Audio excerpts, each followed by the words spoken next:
E bem-vindos a mais um vídeo, e dessa vez eu pretendo falar sobre Homem-Aranha através do Aranhaverso.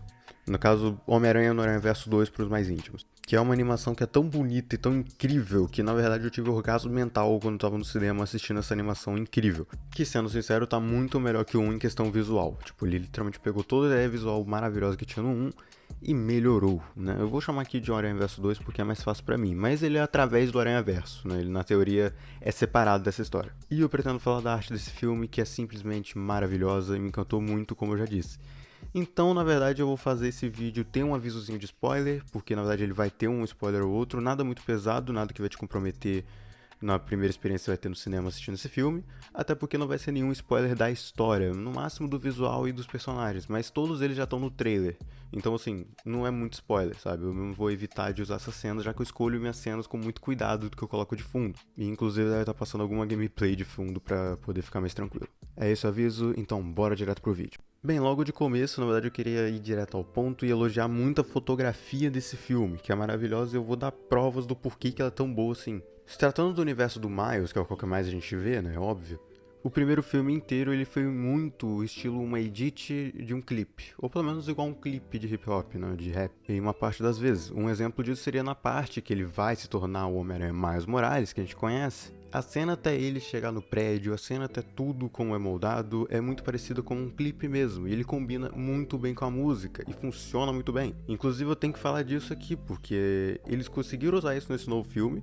só que não foi o foco igual ao primeiro, mas a aberração cromática que normalmente é usado como clipe desses, ainda tá nesse filme, na verdade muito mais presente e usado de uma forma muito mais inteligente. Que pra quem não percebeu, o desfoque desse filme não é um blur, o desfoque desse filme não é nada comum, pelo menos, eu não achei nada de normal que eu já vi antes, foi tudo uma inovação, mas o desfoque foi feito em aberração cromática, o que é uma ideia que simplesmente eu achei genial, e além disso, como é feito com uma pintura, em muitos dos universos o desfoque, né, ele é feito como uma pintura mais, tipo, tacada tinta ou passado pincel, que aí você não fica focando tanto, não fica tão chamativo porque tem menos detalhes. E também falando mais de pintura aqui, a sensação de velocidade que esse filme quer passar, seja no metrô ou coisa assim, na verdade não é feito com o efeito de velocidade, né, que normalmente a galera tá acostumado. Na verdade ele é feito com uma pintura, e para dar a sensação de velocidade para uma direção, a pintura é feita como se o pincel tivesse passado naquela direção, né, em uma direção específica.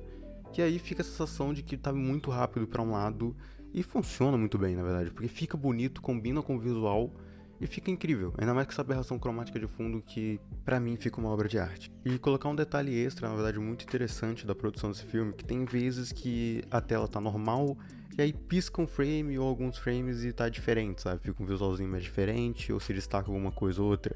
E eu descobri que, na verdade, isso é feito depois da renderização do filme. No caso, o filme já tá renderizado, e eles têm algum artista que acaba fazendo essa arte por cima. Então fica muito interessante isso, tipo, parece um adesivo assim, toma, sabe, colado no filme.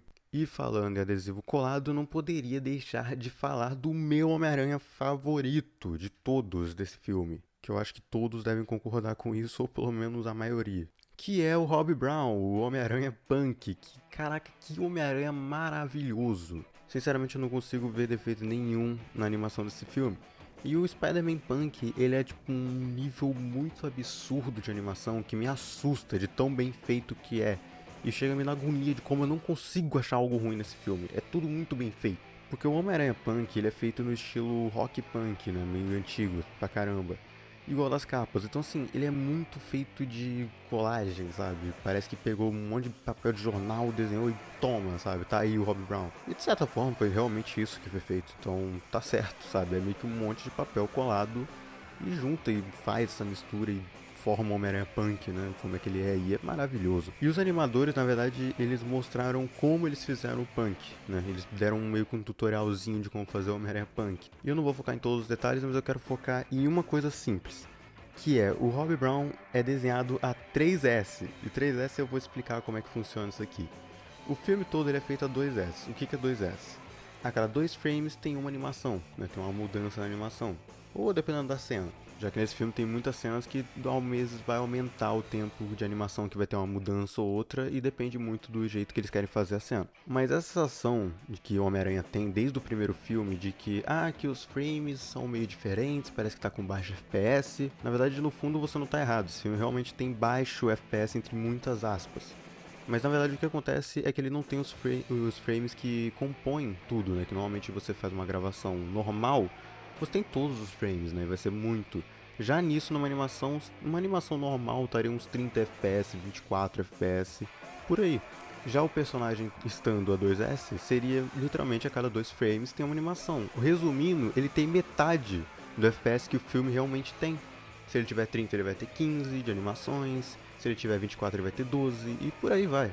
E tudo isso só serve para passar cada vez mais a sensação de você estar num quadrinho. E funciona muito bem, na verdade. Eu acho que ninguém nunca tentou isso e por isso que o Homem-Aranha no Universo é tão inovador. Mas eu tô citando o Homem-Aranha Punk porque ele quebra ainda mais esse paradigma de que tem que tudo tá com FPS alto. Porque na verdade o Rob Brown é feito a 3S, ou seja, a cada 3 frames tem uma animação, ou seja, é mais lento. E pra piorar a situação e deixar ainda mais confuso o visual todo, só que ainda genial, a guitarra dele não acompanha o 3S dele. A guitarra é 4S, ou seja, ela é ainda mais lenta na animação do que ele. Só que acompanha, óbvio. E sendo sincero, na minha opinião, acho que o Spider-Punk é o qual que mais tem o visual 2D diferente até agora. Então eu tenho que dar os parabéns muito pra quem fez a animação. E aí, galerinha, eu sou a Acme e eu vou falar um pouco sobre o universo da Gwen. O universo da Gwen, ele é incrível porque ele aborda muito as cores e cada cor é intencional. É uma forma de expressar o sentimento através do ambiente ou até mesmo a cor focada em corpo inteiro do personagem. Então vamos para uma cena que seria o quarto da Gwen. Bem, nessa cena, a Gwen ela está toda azulada, foca muito o azul. Isso, o azul expressa a tristeza que ela está passando por através de dificuldades e problemas até mesmo com seu pai, por esconder o simples segredo, né, que ela é a Mulher-Aranha. Só que quando a Gwen ela está naquele papo com o pai dela, e quando abraça, muda totalmente a cor dela e meio que faz uma, não é uma explosão, mas vai mudando assim, entendeu?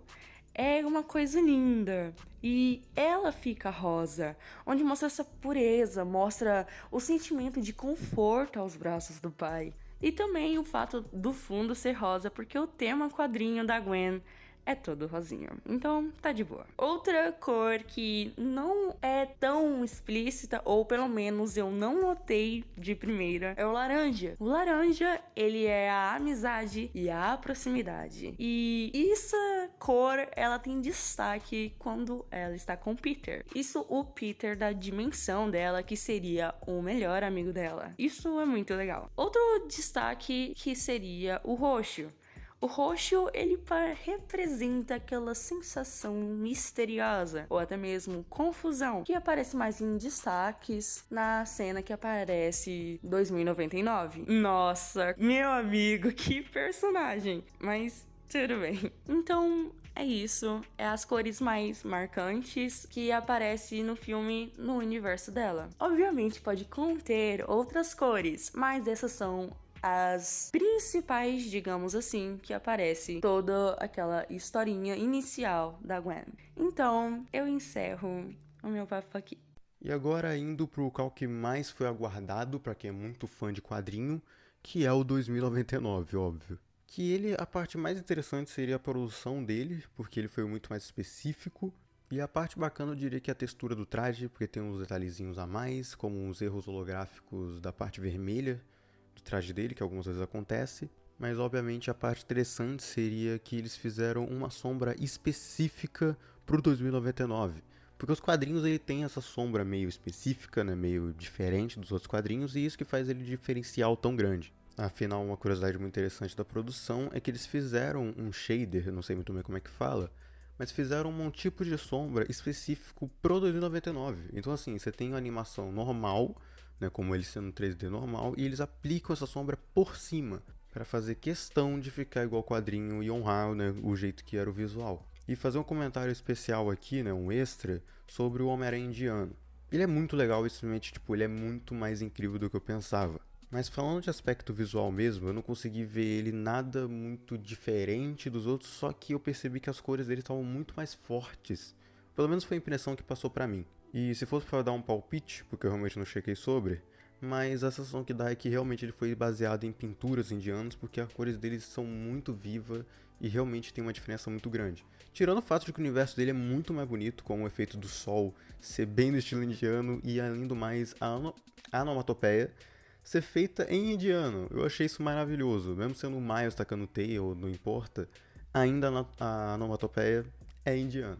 Mas bem, o vídeo vai ficando por aqui. Espero que vocês tenham gostado. Foi um vídeo mais tranquilo porque eu quis fazer no hype do filme. E obrigado a Kemi por ter entrado no vídeo, ter feito essa participação especial bem bacana. E espero que vocês tenham gostado. Se não gostou, pode deixar o dislike. E se gostou, pode deixar o like, que vai me ajudar bastante. Comenta aí o que você achou, sua opinião. Pode ser diferente da minha, tá tudo bem.